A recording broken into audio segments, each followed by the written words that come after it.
Free audio post-production by alphonic.com. This week on the Taking 20 podcast.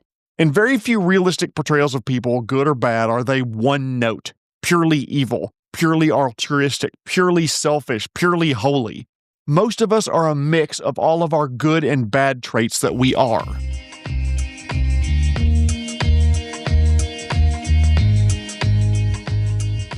Thank you for listening to the Taking 20 podcast, episode 268. Answering a listener question, do you need a sympathetic villain? I want to thank this week's sponsor, clocks. I have a very good friend who's completely normal except he likes to eat clocks. Dinners with him are really time-consuming.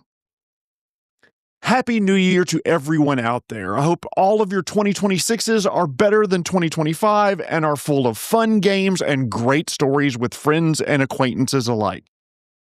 Hey, we have a coffee, ko-fi.com/taking20podcast.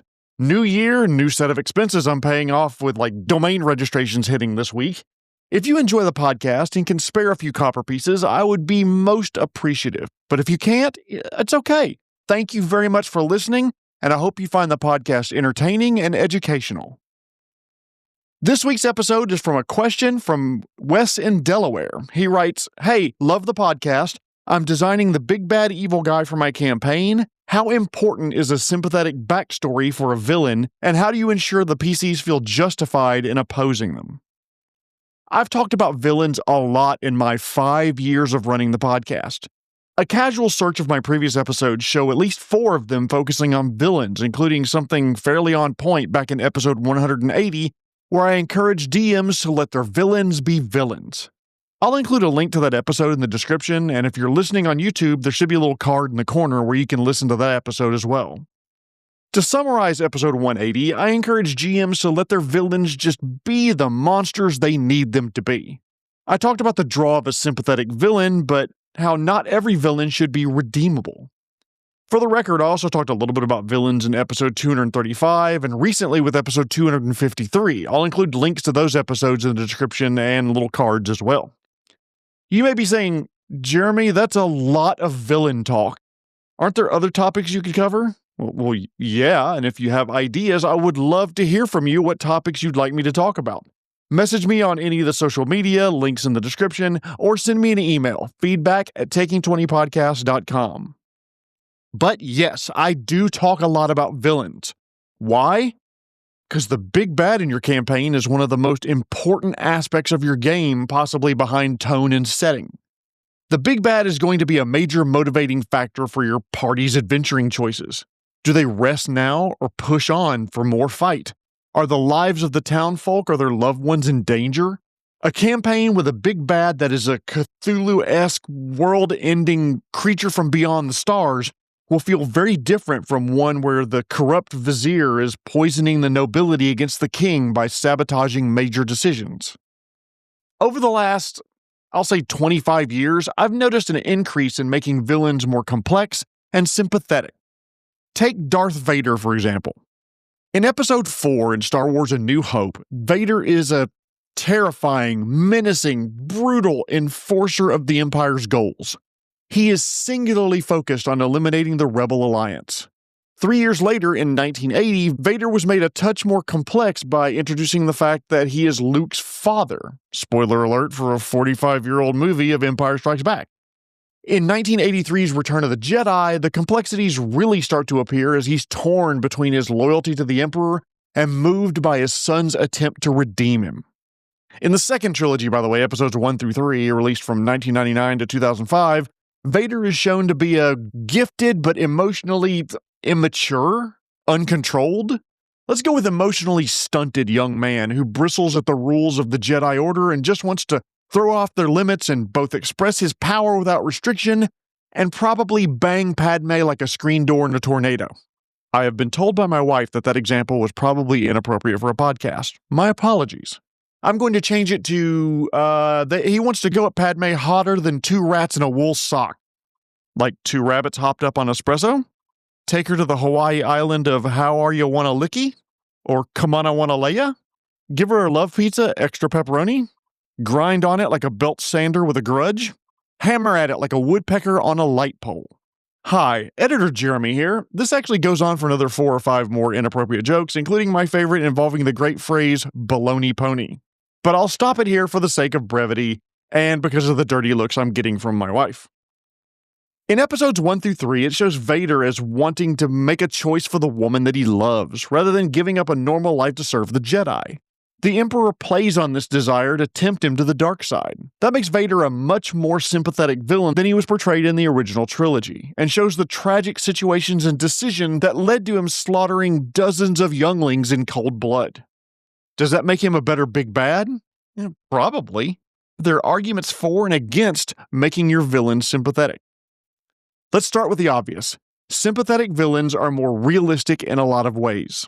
In very few realistic portrayals of people, good or bad, are they one note, purely evil, purely altruistic, purely selfish, purely holy. Most of us are a mix of all of our good and bad traits that we are.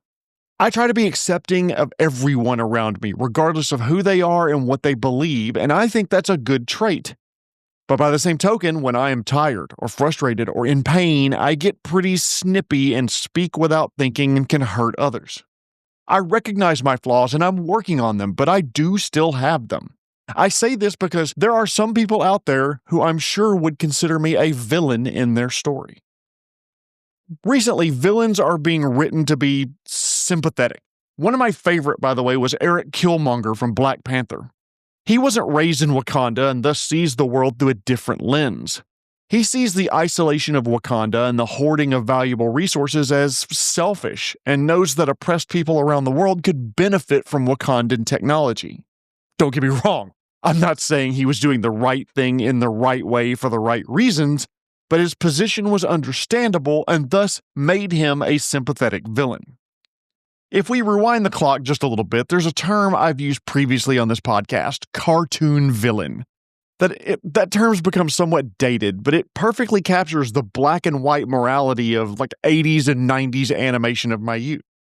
Back then, antagonists weren't written with the gray morality that's common in today's movies and stories and cartoons even.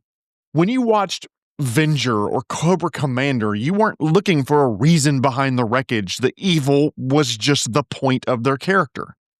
By removing the tragic backstory, these cartoonish shows created a sense of pure looming stakes. The villains weren't victims of circumstance, they were personifications of greed and malice, providing a clear and unshakable objective for the heroes: defeat this monster and his organization to save the day. Sympathetic villains make for great role-playing, though. I've used him as an example before, but consider Thanos' motivations in the MCU. He saw his planet suffer and starve due to overpopulation and sees the universe going down that same direction and thinks that he is fixing it all by cutting population in half. Or actually, also in the comics, he's in love with Lady Death, who in the MCU was later played by Aubrey Plaza and Agatha all along. So, if Death looks like her, I'd probably fall in love too. Anyway, he wanted to get Lady Death's attention, and that was another reason for his killing half the universe. Was Thanos' plan flawed? Absolutely. You bet. Why half the population? Why not only leave a fifth of the population, or 100th, or some other arbitrary fraction of living things alive? Why not double the universe's resources instead of cutting the population in half, or make living things able to survive on less resources? However, Thanos' backstory at least made his plan somewhat understandable from his skewed and flawed perspective. One of my favorite tropes in media, by the way, or gaming or whatever, is, how did the Green Goblin phrase it? We're not so different, you and I. I love stories where the hero and the villain face similar struggles, challenges, decisions to make, and the key difference would be how they reacted and the choices they made when the chips were down. Sorry to stick with the Marvel Universe, but Green Goblin and Peter Parker were both brilliant scientists who used their intellect to enhance their capabilities. Both were created by accident, both lead a double life, both discover that they have power over others. And the difference is that Norman Osborn believed that that power was a means of serving himself to get what he wanted, while Peter believed that with great power comes great responsibility to others. That kind of parallel makes for great storytelling and a compelling villain. It's the old "there but for grace go I." Here's the problem with compelling villains, with complex storytelling, sympathetic villains. To explore these backstories, it takes the DM or storyteller a long time to fully flesh it out. With Thanos, we had, 22 movies to explore him? Most of us, when we're running campaigns, don't want to take the time to properly document why a villain is who they are. And unless you're running a roleplay heavy campaign that's willing to take its time, a lot of players just will become bored with a slow reveal of the big bad's past to make them sympathetic. I've mentioned, by the way, I research these topics as I'm writing because I believe good ideas come from multiple sources. I found a great video by a content producer named Thor Skywalker, and I want to quote him directly. "We tend to like villains with a tragic backstory or understandable reasons for them to do the evil things they do because human beings prefer villains who are made, not born. There's a comfort to villains who may be savable, solvable, or fixed. Something went wrong that we can understand." I'll include a link to his video in the description and there'll be a card in the corner. But he's right. There's a comfort to the belief that no one is born evil, but they're a victim of their circumstances and choices. To see how this has changed over time, look at the ways Wizards of the Coast and Paizo have changed the handling of ancestries and races. In AD&D, way back in the day, dark elves were described as sinister, cruel, and cunning, were willing to torture, maim, and kill in service to Lolth, their evil, fallen Spider Queen goddess. By 3.5, they were described simply as despised enemies, and by 5e, they were described as being intelligent and fiercely competitive, sometimes to the point of resorting to treachery and murder. In the early days, Drow were a convenient enemy because they were uniformly, irredeemably evil with no cause or reason. Now, there's a tendency to make the reader or the GM or the player understand why they are what they are. Similarly, in Pathfinder 1st Edition, goblins were just chaos incarnate, loving fire and destruction and sometimes killing themselves in the process. Whereas now, in 2e, they're a playable ancestry, and ancestries aren't inherently evil anymore. Similarly, orcs and lizard folk, hobgoblins, and even undead can be PCs in a lot of game systems out there. Creatures that used to be one-trick evil ponies simply aren't anymore. The focus has changed to make evil a choice, not part of who they are. Overall, by the way, that gives PCs more options to the types of characters they play, and I think that's rarely a bad thing. Generally, players have more fun when they can play the type of character they want to play. Especially on the PC side, by the way, it makes for a great story that the half-orc saves the town who shunned her, or that a fragile peace has emerged between the hobgoblin kingdom under the mountain and nearby hill dwarves. This introduction of more moral ambiguity allows for a wider variety of stories and mechanical separation of physical appearance and personality. To that end, I always like flipping the script if I'm going to go for a complex, sympathetic villain. If long-held ancestries that were considered evil can be good, why can't long-held ancestries that were considered good turn evil? Imagine an Azamar, a villain who is effectively half-angel, destroying entire swaths of people because they perceive their actions as evil and anathema to their god and their beliefs. I mean, wouldn't that make sense? In games where you think villain complexity and sympathy would make for a better game, consider turning the trope on its head. The silver dragon who's been driven to destruction by the flighty humans she's tried to assist for centuries, but the humans just seem to be bent on self-destruction anyway. So she's decided to purge the unworthy, carve out the corruption by violence, doing a little evil to accomplish what she considers a greater good. If you do go down the road of sympathetic villains, there's one phrase I want you to keep in mind. Villains are the heroes of their own story. Ozymandias from The Watchmen considered himself to be a hero by giving the US and USSR a common enemy to avoid war. He believed that he had to kill millions to save billions. Magneto believed he would save all mutants by killing the humans who would inevitably try to wipe the mutants out. But Jeremy, too many movie references you've made. Don't you have anything else?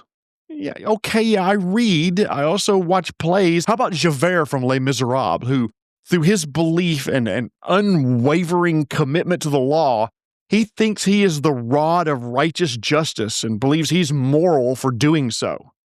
All of these people, Ozymandias and Javert, believed they were doing the right thing. Similarly, Sibylla in the film Kingdom of Heaven offers Balian a choice to take control of Jerusalem to prevent a war, which Balian refuses, because he believes that committing murder to become king would make him no better than the person he was murdering. She utters one of my favorite lines in that movie, where she says, "There will be a day when you will wish you had done a little evil to do a greater good." In a lot of ways, Sibylla's temptation is understandable, and she believed she was doing the right thing. Balian's choice is the diametric opposite of someone like Thanos, who was willing to do a great evil to prevent a greater evil from happening. And as an aside, by the way, another quote from Kingdom of Heaven that I just adore is, "What man is a man who does not make the world better?" That phrase will probably get tattooed on my old wrinkly skin at some point. Kingdom of Heaven's a great movie, by the way, and I think my son is now old enough to watch it.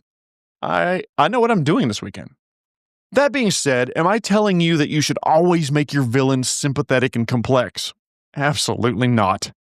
But Jeremy, you said that sympathetic villains are more compelling and understandable, and that's true. But having evil villains without explanation and without remorse is simpler, easier to design, easier to run, and it gives the DM the opportunity to throw wave after wave of creatures that the PCs can kill with no moral quandaries about doing so.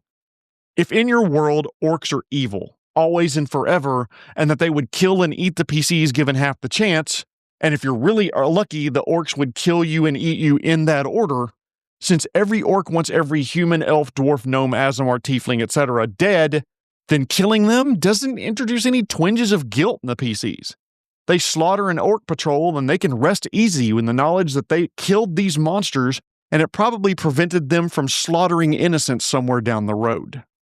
Furthermore, if you're running a game for younger players, like middle school, maybe even high school, or people who are just learning the gaming system, keeping villains simple, evil for the sake of evil, makes for an easier game for them to understand and make clear moral choices in. Imagine you're 13 years old, by the way, playing your first D&D game ever, and you're attacked by bandits. The party learns how to fight together and comes out victorious. The bandits should be portrayed as bad, period, end of story. Don't let it slip that one of them volunteered at the soup kitchen on weekends or give another one a crayon drawing in their pocket from their kid that says, "I can't wait till you come home, Daddy," in crayon. In cases when you have newer or younger players, keep the villains villainous and save the moral complexity for roleplay-heavy campaigns. The decision on whether to use sympathetic villains ultimately comes down to your campaign style and your player's experience. Sympathetic villains like Darth Vader as he was later portrayed or Eric Killmonger offer more realism and compelling role-playing with deep moral ambiguity and choices. But they require significant time investment to develop and explore. Conversely, a purely evil one-note antagonist provides clear moral stakes, is simpler to run, and often a better choice for the games with newer or younger players. This ensures your heroes feel fully justified in their opposition to these baddies. If you choose the approach that will create the most engaging and satisfying experience for your table, I'd be willing to bet that you and your players would have more fun doing it. Wes, I hope this answered your question. If not, please shoot me an email or contact me again. I'd be happy to continue this conversation. Thank you all so much for listening. I'd like to get your feedback, whether on social media or email, feedback@taking20podcast.com. Do you have topics you'd like to hear me talk about? Is there a particular tabletop news item you'd like me to discuss? Please send me a message. Tune in next episode where another listener is asked about showing progression and advancement throughout a campaign, so I'll give you some tips for doing that. But before I go, I want to thank this week's sponsor, Clocks. I have an old analog clock over here that only displays the hours. To get more detail about the time, I need to give it a hand. This has been episode 268, talking about sympathetic villains. My name is Jeremy Shelley, and I hope that your next game is your best game. The Taking 20 podcast is copyright 2026 by Jeremy Shelley. The opinions or views expressed by guests are their own and do not necessarily reflect those of the host. References to game system content are copyright their respective publishers. Free audio post-production by alphonic.com.